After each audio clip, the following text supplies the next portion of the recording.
Цаана энэ их гоё хэрэгтэй ажлуудыг хийгээд их гоё бас тайлагнаж ийн л та. За ингээ харсан чинь эрүүл мэндийн яамн дээр л хамгийн өндөр асуудал гомдлууд гарсан 2773 гээд бусдаас гоц тойруулж байгаа байдалтай харагдаж байна. За энэ тэгээд эрүүл мэндийн үйлчилгээ, тусламж үйлчилгээтэй илүү юм байна энэ саналууд нь. Бид зөв бодож ирсэн нийгмийн эрүүл мэндтэй холбоотой гомдлууд нь яг хаашаа очдөг вэ? Жишээлбэл одоо нөгөө манай Нямбатар дарагч нийслэлийн эрүүл мэндийн газрыг татан буулгана гэд сошиал медиа дээр нэг тим юм явж исэн.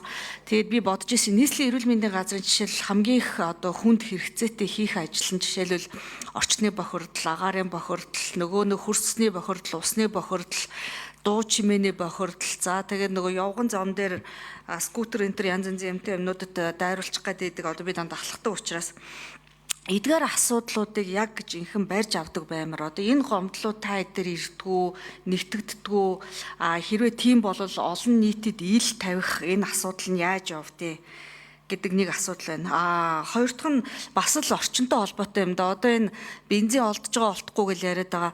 Бид нар одоо яагаад заавал тэр 92 гэж Монголоос өөр хаач ашигладгүй энэ бензиг хэрэглээд идэг. Евро 92 нь олддгүй 95 бүр тасраад алга болчдөг. Энтэй холбоотой бас гомдол. Энд чинь орчны бохирдолтой ч муу байгаа, эргээд эрүүл мэндэд ч муу байгаа. Ингээд бүр бүх талыг хамарсан том асуудал байгаа байхгүй юу? Эдгээр яг гомдлууд энэ хотод нийслэлд амьдарч байгаа хүмүүс энэ гомдлууд нь одоо холбогдох яамдууд дээр очиж ихээр яг эрүүл мэндийн яам бас биш, байгаль орчин гэхээр бас биш. Яг л нэг нийслэл тэгээ нийслэлийн эрүүл мэндийн газарт л харьяал баймар санагдаад байгаа. Энэ дээр гомдлууд хаана нэгдэхтэй яаж харах уу?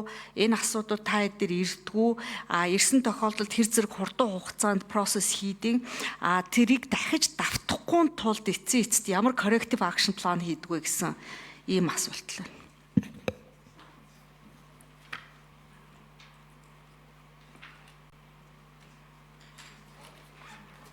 За ажлын хэсгийн 7 дугаар микрофон. За. Ганмаг шинэ асуултанд хариулъя.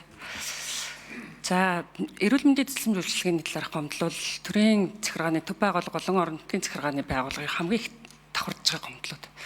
За, гомдлын агуулгаар нь үзэх юм бол эрүүл мэндийн цэцлэмж үйлчилгээ, эмнэлгийн цаг, очир дараалалт, хүлээлтийн асуудал, цахимжлалтай холбоотой эмнэлэг болгон тус тустай одоо нөгөө програмтай. Дараагийн асуудал эрүүл мэндийн даатгалын нөгөө битэмжлэлийн асуудал. Битэмжлэлийн асуудал нь битэмжлэлтийн үед эмчдэрээ цаг авчдаг очиод эргээд иргэн буцах гэх мэт энэ олон асуудал дээр бол гомдол мэдээлэл ирж байгаа. Тэгээд бид нар бас 23 онд эрүүл мэндийн яам болон ийм хэрэгсэл эрүүл мэндийн даатгалын газар дээр процессын техник инженерчлэл хийж эрүүл мэндийн одоо нэгдсэн бодлогоо яам маань бас хийж хэрэгжүүлэх хэрэгтэй юм байна. Зөвшөөрлийн асуудал эрүүл мэндийн даатгалын үндэсний зөвлөлийг одоо аккредитив тооцоололоор явах хэрэгтэй гэсэн энэ санал зөвлөмжүүдийг өгсөн. Тэгээ энэ хүрээнд ч гэсэн энэ яам бодлогын асуудал эрүүл мэндийн даатгалын асуудлууд бас хийгдээд явж байгаа. За орчны бохирдлын асуудал дээр байгаль орчин орчны бохирдлын асуудал дээр үргэлж гомдол.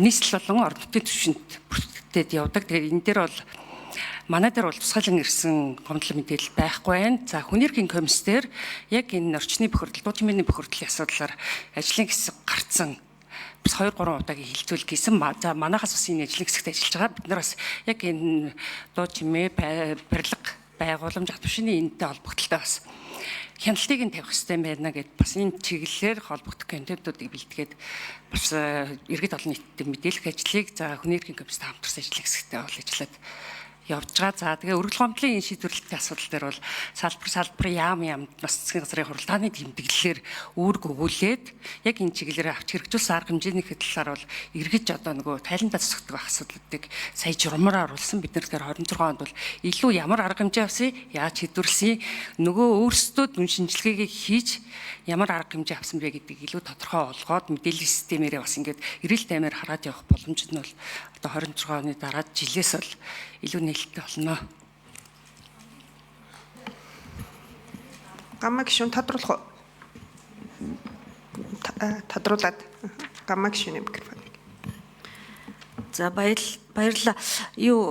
Нэг юм дутуу үлдсэн одоо ингээд хамгийн их давтагдж байгаа гомдол мэдээлэл байгаа шүү дээ нэгтгэгдээд те одоо нэг датабейст ч бай тустаач бай тэрийг дахиж одоо үүсэхгүй тул гомдлыг одоо урьдчилан сэргийлэх гэхүүд те превентив тэр байдал дээр ямар арга хэмжээ авдаг вэ?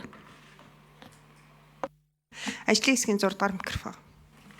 За гамаа гишүүний асуултанд хариулъя. Яг манайхаас бол одоо энэ хагас бүтэн жилээр гомдлын тайлан оруулаад байгаагийн бас нэг давуу тал нь хуулиар болгосон давуу тал нь төлөвлөгөө хяналт шалгалт хийх боломжтой болсон.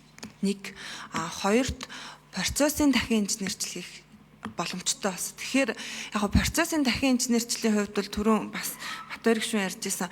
Энийг нөгөө тал маш сайн ач холбогдлыг нь ойлгож хийхгүй бол үеийн үед энэ байгууллага байгуулагдсанаас хойш маш их цаг хугацаа, маш их хүн хүч зарж 3-4 газар хийсэн, эрүүл мэндийн салбарт сайхан хийснийг ярьлаа, байгаль орчин дээр хийсэн, нийгмийн хамгаалалт дээр хийсэн, цагдаа дээр хийлээ.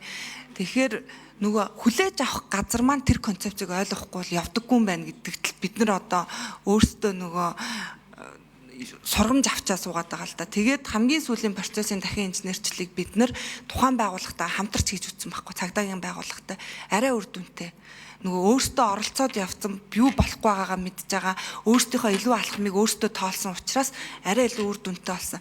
За зүгээр яг өмнө нь хийсэн процессын дахин инженерчлүүдийн үр дүн гэвэл бас их хүндрэлтэй. Тэгээд энэ цагдаагийнх бол аль 4 сараас хийж эхэлсэн ажил явсаар хагаад өнгөрсөн жилийн 11 сард яригдаж эхлээд 4 сард эхлээд өнгөрсөн 7 хоногт бид нар тайлангаа хүлээл гэж өгсөн.